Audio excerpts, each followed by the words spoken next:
30 feet, 2.5 down. Straight shadow. 4 forward. 4 forward. Drift into the right a little. 20, down a half.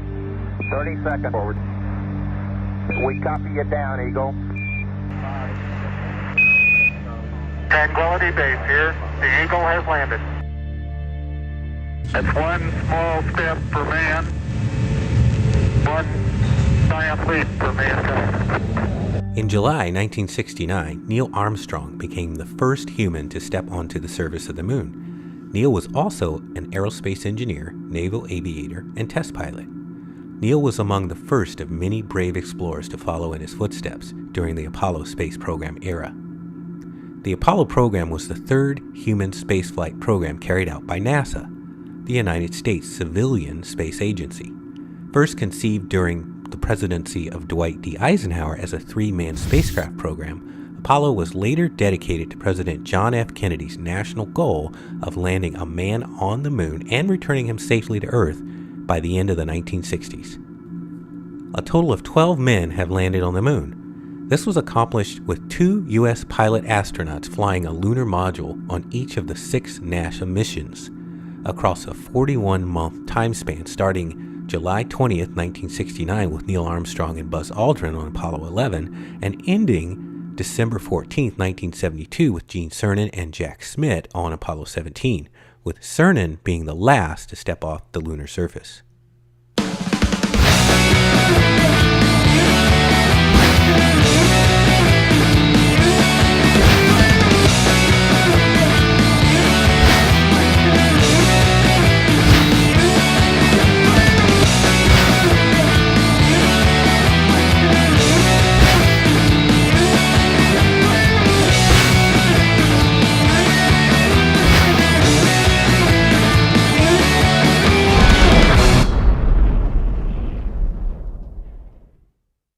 Hi, I'm David Bankston, host of Dave Travels.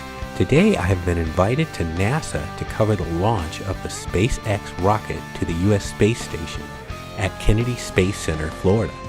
While most visitors only get to see the museum and the public areas, I've been granted special press access to the secure launch areas. One of the buildings I've always wanted to visit is this famous Vehicle Assembly Building. The Vehicle Assembly Building was created in the late 60s to assemble the entire Saturn V rocket vertically. That's why it needed to be so huge. The structure is 716 feet long by 518 feet wide and 526 feet tall. That's an amazing 129 million cubic feet of space between those walls. By volume, it's one of the largest buildings in the world. It's so vast that it has, in fact, its own weather system with clouds on the top levels on humid days. After I cleared security, I made my way past some very famous buildings, including the CBS building where Walter Cronkite broadcast the very first landing on the moon. In the NASA press room, anticipation was building as we waited for launch. I got to meet the director of the Kennedy Space Center, former astronaut Robert Cabana. Next to the press room, I stumbled across some critical space items. Look at these, cargo headed for space. After the Apollo era concluded in 1972, NASA set its sights on an even bigger space program called the Space Shuttle, or the STS program.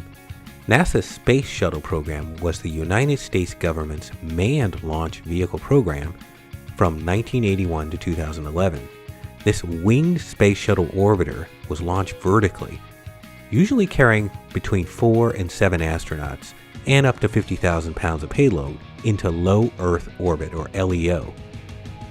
When its mission was complete, the shuttle could move itself out of orbit and actually return to Earth and land using an unpowered approach, descent, and landing. It would land kind of like a glider, work like a charm. The shuttle program is now retired, but Launchpad 39A will live on to be retooled and reused for new launch missions. What's next for NASA? What we're trying to do is put together a plan to get humans in the Martian environment sometime between 2030 and 2039. That's right, Mars. NASA actually has 3 active rovers on Mars. The Spirit and Opportunity rovers have been exploring Mars since 2004. Curiosity, the largest and most advanced spacecraft ever sent to another planet, landed on Mars August 6, 2012.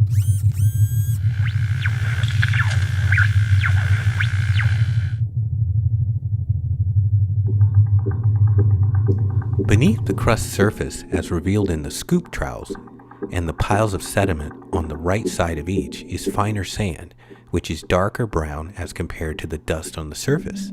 The left end of the trough wall shows alternating light and dark bands, indicating that the sand inside the drift is not completely uniform. Strong evidence there was once water on Mars. Back on Earth, I was getting ready for the launch. My press access enabled me to get pretty close to the launch. The launch was going to take place at Launch Complex 40. The rocket to be launched was created by a California company called SpaceX and was shipped and reassembled across country to NASA in Florida.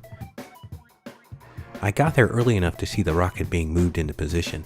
This process took over 25 minutes to stand up. I've sped it up so you can see it here. At the very top of the rocket sits the most critical and important part, the capsule containing the supplies for the space station. I was in luck, and somehow I was selected to be included in the 25 journalists to be allowed to go to the top of the VAB building to film the launch. This is a rare privilege and usually restricted only to those largest press organizations. After the Apollo program ended, the VAB building was remodeled to accommodate the space shuttle. NASA is now modernizing this building again with new structures and systems designed to work with their next generation space vehicles.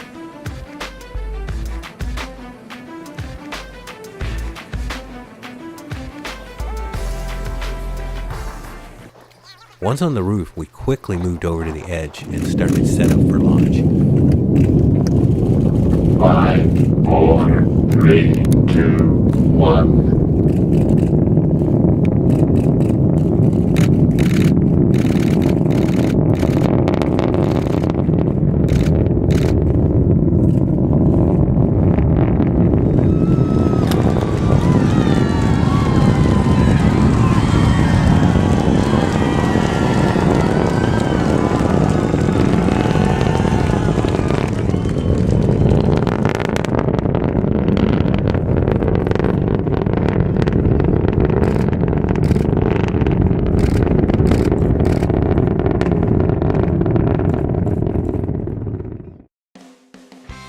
Once in space, the remotely controlled unmanned capsule went about its mission and was shortly docked at the International Space Station.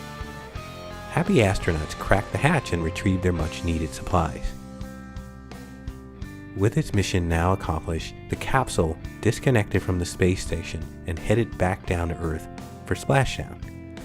The capsule was collected and will be reused in future missions. The mission ended with a complete success, and so does this episode of Dave Travels. I will be back soon with another travel adventure, so be sure to like us on Facebook, subscribe on Vimeo or YouTube, and we'll see you soon. Cheers!